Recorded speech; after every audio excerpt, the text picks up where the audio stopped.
हुआ तो दीपनगर से लेके ओकनामा तक का रोड जो डैमेज है, इसका रिपेयरिंग वाला उद्घाटन किए। धरती अंबर बांट दिए, जिसने अपने सुख के खातिर धरती अंबर बांट दिए, खामोशी ने उसके भी धीरे से पर काट दिया और उन्हें अलग बैठा कर रखा। ताश की गड्डी से खेल शुरू होने से पहले जोकर हमने छाट दिए।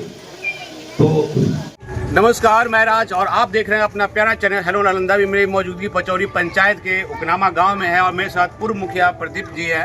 तो जानते हैं कि क्या कुछ चल रहा है और माहौल क्या है, क्योंकि चुनाव पास आ गया है और लोग तरह तरह के लोग जहां बैठे थे छुपे थे सब निकल के अपना जगह सुरक्षित खोज रहे हैं। जैसे कि आप देख रहे होंगे कि आपने फेसबुक पे भी देखा होगा और अपने भाषण में आपने कहा, तो क्या लग रहा है वो उनको कैसा लग रहा है कि वो जीत गया क्या? सरवन जी नहीं, जो फेसबुक में जो सदस्यता ग्रहण किए हैं आपके छोटे मुखिया जी, हम किन्हीं का नाम नहीं लिए, छोटे मुखिया हो और कोई इससे मतलब नहीं है। ये चुनावी माहौल है, कोई भी लड़ सकता है। लेकिन मैं इतना जानता हूँ कि इतने पुराने हैं, इतने काम किए हैं कि इनको हराने के लिए अभी तो हमको दूर दूर तक जाना समझ में नहीं आ रहा है कि कोई पैदा हुआ है। लेकिन लोगों को लग रहा है कि हम कांग्रेस में चले गए तो यादवों का वोट और जो महागठबंधन का वोट है मेरा हो गया और कुर्मी का तो वोट उनके साथ है ही, ऐसा सोचते हैं वो। क्या आपको क्या लगता है, आप भी मुखिया रह चुके हैं, क्या लगता है? ऐसी कोई बात नहीं है कि जो यादव हैं वो सिर्फ यादव का ही वोट देंगे। आप तो जानते होंगे, उनको लगता है, उनको लगने से नहीं ना होगा, जो जनता चाहे भी होगी। अगर काश ऐसा होता तो माननीय नीतीश कुमार के खेमे में 10-12 विधायक यादव नहीं होते। ऐसा कुछ नहीं है कि कोई यादव है तो वोट नहीं देगा, पासवान है तो वोट नहीं देगा। अब सब लोग शिक्षित हो चुके हैं, सब विकास जानते हैं, चाहे वो पासवान हो, चाहे यादव हो, चाहे कुर्मी हो, इससे कोई मायने नहीं रखता है। जो विकास का कार्य किया है उसे लोग वोट देंगे। और ओकनामा ग्राम और पचौरी पंचायत तो हमेशा जदयू का ही झोली में इसका वोट गया है, तो हम कैसे नकार जाएं कि वोट नहीं आएगा। तो क्या यहाँ विकास कौन करता है आपकी विधानसभा में? ज्यादा विकास कौन करता है क्षेत्र में? क्षेत्र में तो सरवन जी का विकास किया हुआ है। मान ले जो भी सरवन जी काम कर रहे हैं, माननीय नीतीश कुमार के मंत्री हैं, तो हम लोग तो नीतीश कुमार को जानते हैं, सरवन जी को जानते हैं। तो इस विधानसभा चुनाव में आपको क्या लग रहा है कि कितना वोट से जीतेंगे मंत्री जी और कैसा रहेगा इनका परफॉर्मेंस? अगले साल माननीय मंत्री जी यहाँ से 16,000 वोटों से जीते। इस बार मैं दावे के साथ कर रहा हूँ कि अगले पार्टी को जमानत बचना मुश्किल हो जाएगा। लेकिन दूसरी जो कांग्रेस अभी ज्वाइन किए हैं, मैं आप नाम नहीं लेते तो मैं भी नाम नहीं लूंगा, लेकिन लोग समझ गए कौन ज्वाइन किया है कांग्रेस, और उनको लग रहा है कि पिछली बार मुझे सीट नहीं मिला किसी पार्टी से, इसलिए मैं जीतते जीतते बच गया, अब उनको मिल गया, तो अब कैसा सोच रहे होंगे वो? देखिए, सहमत का खेला है।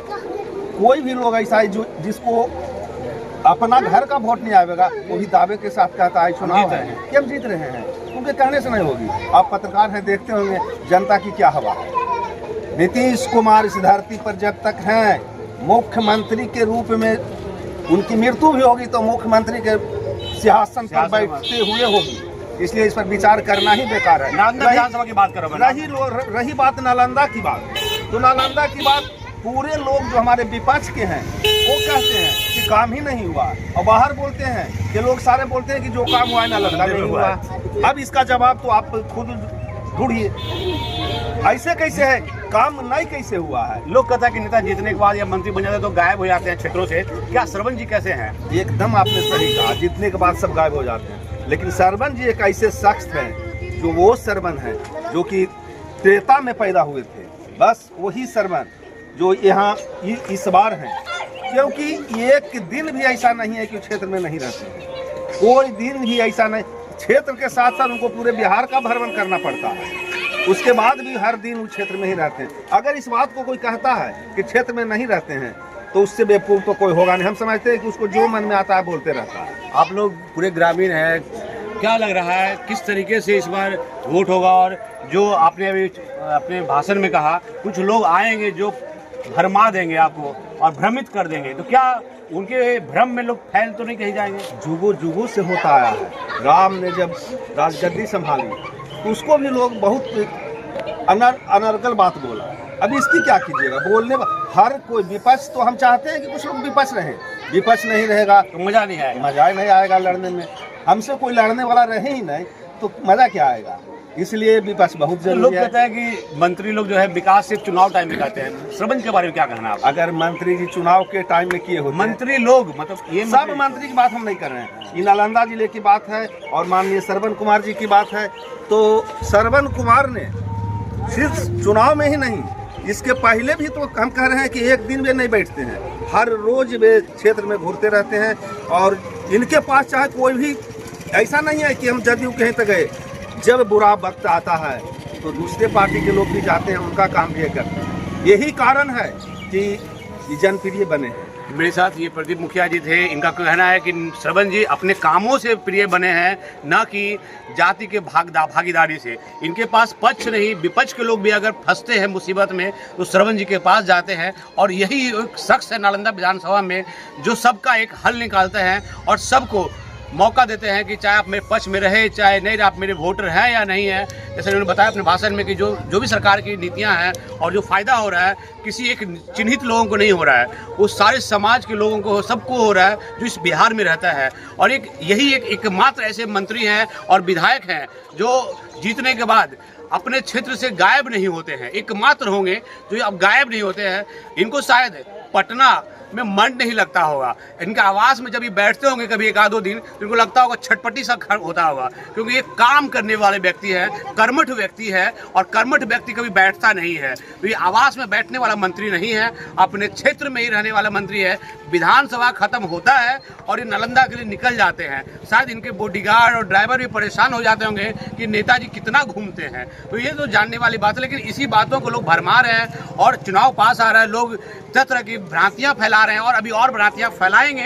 लेकिन आप जागरूक जनता हैं, आप पढ़े लिखे जनता हैं और आप सब कुछ अपने आंखों से देख रहे हैं।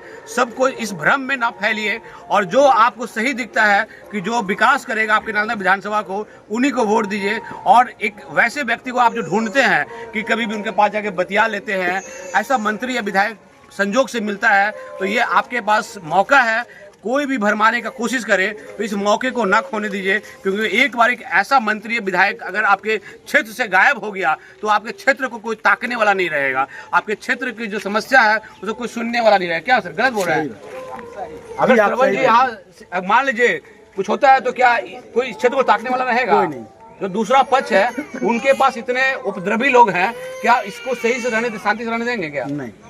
क्या नाम है आपका? मेरा संजय। तो आप सभी लोग जो हैं अपने वोट को एकदम मन बना लीजिए किसे जिताना है और जो विकास किया है उन्हें जिताए। और विकास कौन किया है ये आप सबको पता है, हर गांव मोहल्ला सभी जगह रोड एक बच्चों को भी पता है। तो आप सभी लोग जो है वोट सोच समझ के कीजिए और एक ऐसे विकास पुरुष को दोबारा जो है अपने क्षेत्र से जाने का मौका ना दें।